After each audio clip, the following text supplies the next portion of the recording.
అందరికీ సంబంధించి ఒక విషయం చెబుదాము అని. చాలా మందికి తెలిసే ఉండవచ్చు. ఇది నేను పొద్దున మార్చుకున్నప్పుడు నాకు అనిపించింది నేను అందరికీ ఒకసారి తెలియజేస్తే బాగుంటుంది అని.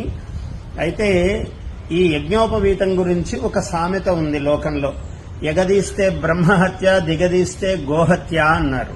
అంటే యజ్ఞోపవీతం తీసేటప్పుడు ఇట్లా పైనుంచి తీరాదు, పాదాల నుంచి తీరాదు.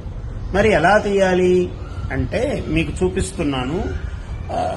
ఉపవీతం చిన్నతంతుం జీర్ణం కష్మెల దూషితం విసృజామి పునర్బ్రహ్మన్ వర్చో దీర్ఘాయురస్తుమే అని మంత్రం చెప్పిన తర్వాత ఇగో ఇలా పట్టుకోవాలి. ఈ 3 వేళ్లతో దూరంగా ముందు దండలాగా వేసుకుని తీయవలసిన పాత యజ్ఞోపవీతం ఇలా వేసుకుని ఒకసారి ఇలా 1, మళ్ళీ 2, ఇలా 3వసారి ఇలా అన్న తర్వాత ఇప్పుడు దీన్ని ఇలా వేసుకుంటే ఇది ఇలా వస్తుంది సులభంగా.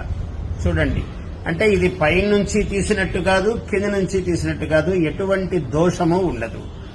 యువకులకు, ఆసక్తి కలిగినటువంటి వాళ్ళందరి కోసము ఇది తెలియజేస్తున్నాను. జయోస్తు. ఆశీర్వచనం.